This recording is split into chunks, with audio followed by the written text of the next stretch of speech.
नमस्कार, मैं प्रिया। आज है 27 अगस्त। खबरों की तरफ बढ़ने से पहले हमारे सभी व्यूअर्स के लिए अहम सूचना। अगर आप रोजगार की तलाश में बैठे हैं और आपको रोजगार से जुड़े समाचार की तलाश है तो आप हमारे YouTube चैनल GOV PVT को सब्सक्राइब करें, जिसका लिंक आपको स्क्रीन पर दिख रहा होगा। ज्ञात हो, हमारे चैनल पर आपको डेली प्राइवेट से लेकर सरकारी नौकरी की ताजा जानकारी मिलेगी। तो चलिए बढ़ते हैं सुर्खियों की ओर। बिहार को पहली बार एक साथ मिले 619 महिला पुलिस। पशुपति पारस ने किया साफ, किसी भी हाल में नहीं जाएंगे चिराग के साथ। 7 विभागों में होगी सहायक अभियंताओं की बहाली। अब आराम से घूमने जाए ककोलत जलप्रपात। बिहार के पॉलिटेक्निक कॉलेज में अब ड्रोन टेक्नोलॉजी और रोबोटिक्स की होगी पढ़ाई। अब चले बढ़ते हैं बिहार की 25 बड़ी खबरों की ओर विस्तार से। New India assurance company limited ने निकाली रिक्तियां। New India assurance company limited ने प्रशासनिक अधिकारी के कुल मिलाकर 300 पद पर आवेदन की मांग की है। इन पदों के लिए शैक्षणिक योग्यता की बात करें तो अभ्यर्थियों के पास स्नातक या स्नातकोत्तर डिग्री 60% अंकों के साथ होना अनिवार्य है। इच्छुक और योग्य उम्मीदवार अंतिम तारीख 21 सितंबर 2021 तक आधिकारिक वेबसाइट www.newindia.co.in पर जाकर आवेदन भर सकते हैं। इसके साथ ही आप इन पदों से जुड़ी तमाम जानकारी नीचे डिस्क्रिप्शन बॉक्स में दिए गए URL से जाकर ले सकते हैं।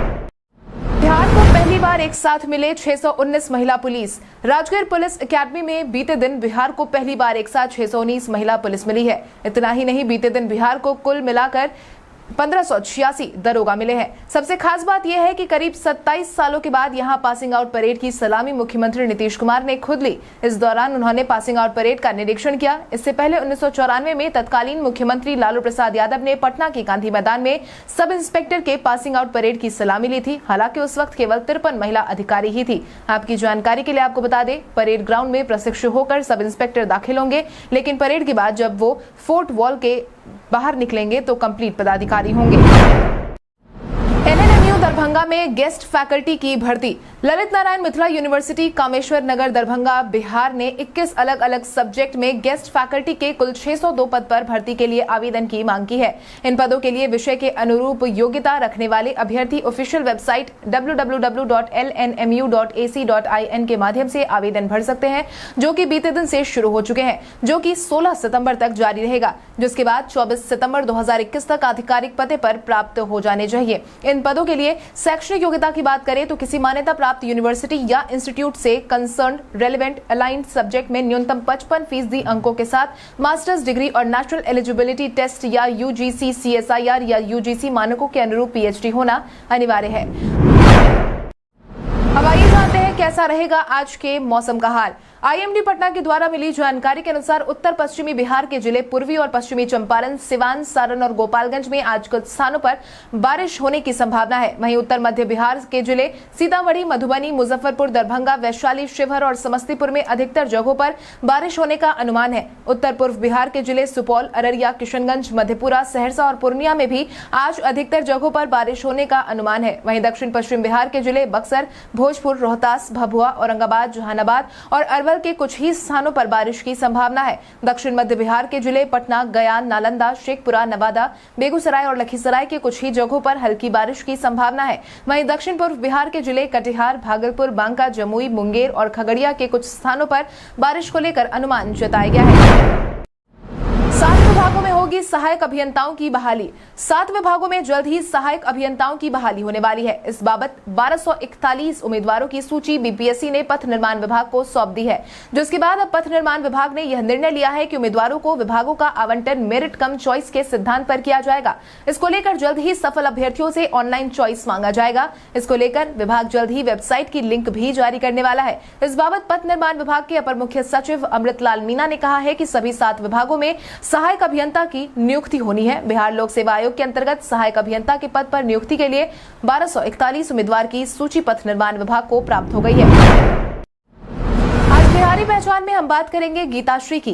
गीताश्री पत्रकार एवं साहित्यकार है। कहानी, कविता, लेख इनकी प्रमुख विधाएं हैं। लाइव इंडिया वेबसाइट की संपादक गीताश्री आउटलुक पत्रिका की सहायक संपादक तथा बिंदिया पत्रिका की संपादक रही है। गीताश्री का जन्म मुजफ्फरपुर, बिहार में हुआ था। गीताश्री को उनके काम के लिए रामनाथ गोयनका पुरस्कार, मातृश्री अवार्ड, राष्ट्रीय कला समीक्षा सम्मान, grass root best feature award, UNFPA Laadli media award, national foundation for India media fellowship, info change media fellowship, national foundation for India media fellowship, आदि आबादी विमेन अचीवर्स अवार्ड और भरतेंदु हरिश्चंद्र पुरस्कार आदि से सम्मानित किया गया है। बिहार के पॉलिटेक्निक कॉलेज में अब ड्रोन टेक्नोलॉजी और रोबोटिक्स की होगी पढ़ाई। बिहार के राजकीय पॉलिटेक्निक संस्थानों में अब नए और उभरते हुए तकनीकों को जोड़ने की तैयारी चल रही है, जिसके तहत सूबे के राजकीय पॉलिटेक्निक संस्थानों में अब नए और उभरते हुए तकनीक का कोर्स पढ़ाया जाएगा, जिसके तहत drone technology, electrical vehicle, artificial intelligence, internet of things, 3D painting, robotics, industrial automation जैसे कोर्स में इन संस्थानों में प्रशिक्षण दिया जाएगा। इस बाबत सेंटर ऑफ एक्सीलेंस की स्थापना की स्वीकृति के लिए भारतीय प्रौद्योगिकी संस्थान पटना को नॉलेज पार्टनर सहित कार्यान्वयन एजेंसी मनोनीत किया जाएगा। इसको लेकर हाल ही में मुख्यमंत्री नीतीश कुमार की अध्यक्षता में बैठक का आयोजन भी करवाया गया था, जिसमें आने वाले 5 सालों में योजना के 2 चरणों में कार्यान्वयन एवं अनुश्रवण के लिए कुल 97 करोड़ की प्रशासनिक स्वीकृति भी दी गई है। अब आराम से घूमने जाए ककोलत जलप्रपात। बिहार के कश्मीर के नाम से मशहूर नवादा जिले का गोविंदपुर प्रखंड का ऐतिहासिक जलप्रपात ककोलत पर कोरोना के कारण ग्रहण लगा हुआ था। हालांकि अब बिहार में मामलों में कमी आने लगी है। ऐसे में लॉकडाउन के खत्म होने के साथ ही अब इस जलप्रपात को सैलानियों के लिए खोलने का आदेश जारी कर दिया गया है, यानी कि अब यहाँ जाने के लिए लगा प्रतिबंध समाप्त हो गया है, क्योंकि अब सैलानियों और पर्यटकों के आने से कई दिनों से उनकी आमदनी पर लगा पहरा भी खत्म हो जाएगा। आपकी जानकारी के लिए आपको बता दें, ककोलत पर प्रतिबंध लगाए जाने से कई घरों के मुखिया को अपने परिवार के लिए खाना जुटा पाना मुश्किल हो रहा था। इसलिए ककोलत जलप्रपात के इर्द गिर्द के लोगों में खुशी की लहर है। अब खुली जीप में प्रचार कर पाएंगे मुखिया से लेकर सरपंच प्रत्याशी। बिहार में पंचायत चुनाव को लेकर अधिसूचना जारी कर दी गई है, जिसके तहत अब पंचायत चुनाव को लेकर तैयारियां तेज हो गई हैं। तारीखों की घोषणा के साथ ही अब प्रत्याशियों के प्रचार प्रसार को लेकर भी राज्य निर्वाचन आयोग ने महत्वपूर्ण जानकारी साझा की है, जिसके तहत बिहार में चुनाव प्रचार के लिए ग्राम पंचायत के सदस्य, ग्राम कचहरी के पंच पद के प्रत्याशी, एकमात्र 2 पहिया वाहन, मुखिया, सरपंच और पंचायत समिति के सदस्य पदों के प्रत्याशी को 2 पहिया वाहन और 1 हल्का मोटर वाहन, वहीं जिला परिषद सदस्य पद के अभ्यर्थियों को अधिकतम 4 2 पहिया वाहन अथवा 2 हल्के मोटर वाहन या 2 पहिया वाहन तथा 1 हल्का मोटर वाहन का प्रयोग करने की अनुमति दी जाएगी। इसके साथ ही रिक्शा, बैलगाड़ी, घोड़ागाड़ी इत्यादि से भी प्रचार करने की अनुमति होगी। इन महिला कर्मियों की पंचायत चुनाव के दौरान नहीं लगेगी ड्यूटी।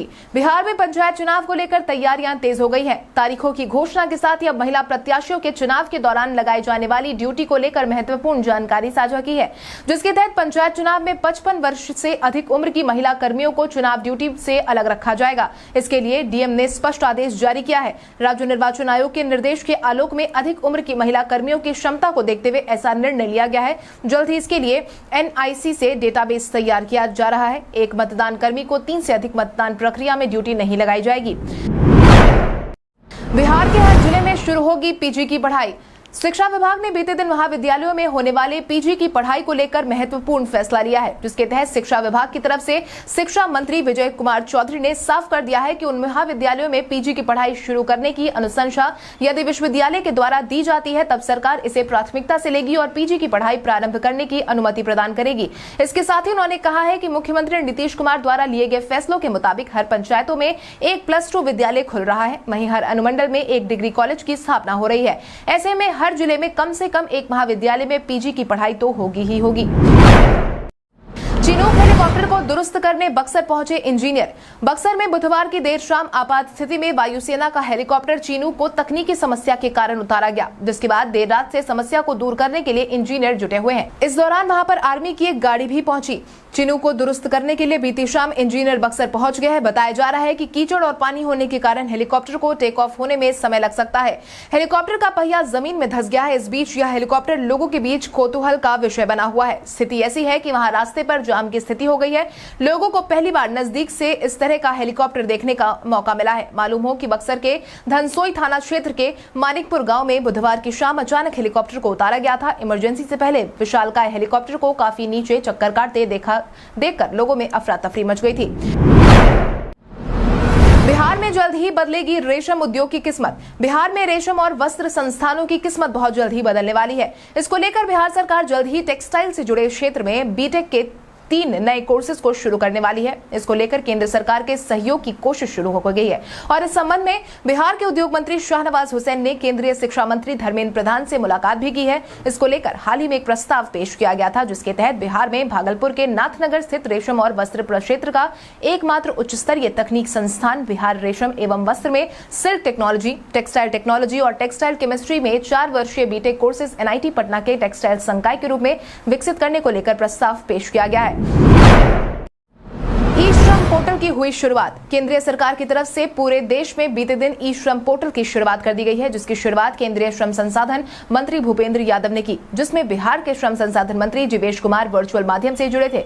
इस दौरान उन्होंने अपना बयान जारी करते हुए कहा कि केंद्र सरकार असंगठित श्रमिकों के लिए एक और पहल करने जा रही है। श्रम एवं रोजगार मंत्रालय देश भर के लगभग 43.3 करोड़ और असंगठित श्रमिकों के लिए ई श्रम पोर्टल लॉन्च करने जा रही है। सरकार की इस पहल से देश की सभी असंगठित कामगारों को सभी सामाजिक सुरक्षा योजनाओं का लाभ मिलने वाला है। या तो फिलहाल देश भर के असंगठित श्रमिक जो कि विभिन्न क्षेत्रों में काम करते हैं, उनकी पहचान पत्र और आधार कार्ड की तर्ज पर इनके काम के अनुसार रिकॉर्ड तैयार किया जाएगा। पोर्टल के शुभारंभ के बाद असंगठित क्षेत्र के श्रमिक बीते दिन से ही अपना रजिस्ट्रेशन करा सकते हैं।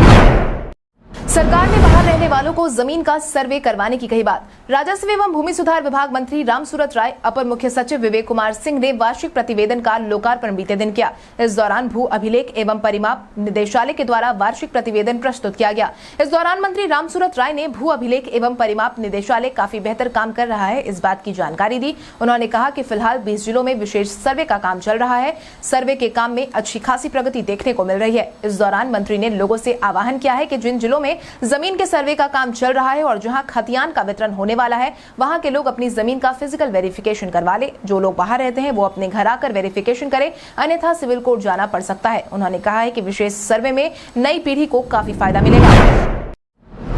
जन अधिकार पार्टी ने राज्य सरकार पर बोला हमला। 106 दिनों से जन अधिकार पार्टी के मुखिया पप्पू यादव सलाखों के पीछे बंद है। हालांकि जेल में रहने के बावजूद उनकी बयानबाजी लगातार जारी है। वहीं उनकी रिहाई को लेकर पार्टी भी लगातार मांग कर रही है। इसी कड़ी में बीते दिन पप्पू यादव की रिहाई की मांग को एक बार फिर से उठाते हुए जन अधिकार युवा परिषद के प्रदेश अध्यक्ष राजू दानवीर ने अपना बयान जारी किया है, जिसके तहत उन्होंने कहा कि सरकार अपनी नाकामियों को छिपाने के लिए जानबूझकर जेल में डालने का काम कर रही है।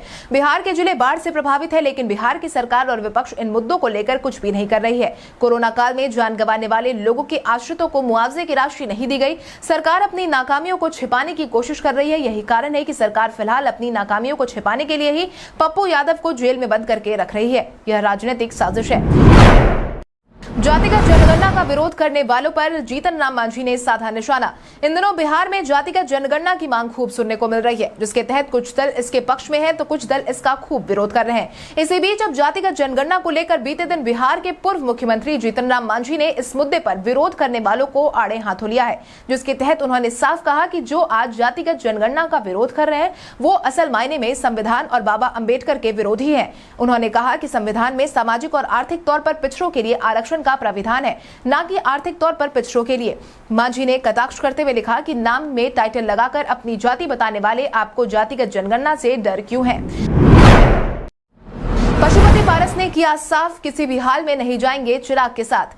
चाचा भतीजे की लड़ाई में अब नया मोड़ आ गया है। कहते हैं राजनीति संभावनाओं का खेल है, लेकिन पशुपति पारस ने अपने हालिया बयान से संभावनाओं की डोर को ही काट दिया है, जिसके तहत बीते दिन चिराग पासवान पर आरोप लगाते हुए उन्होंने साफ कहा कि चिराग ने जबरन रामविलास पासवान को लोजपा अध्यक्ष पद से हटा दिया था। वो मेरी भी इज्जत नहीं करते थे। इसके साथ ही उन्होंने अपने भतीजे के साथ संबंध मधुर होने की सभी संभावनाओं को सिरे से नकार दिया है। इस बाबत मीडिया हाउस से बातचीत के दौरान पशुपति पारस ने साफ कहा कि सूरज इधर से उधर हो सकता है, मगर अब चिराग के साथ सुलह नहीं हो सकती।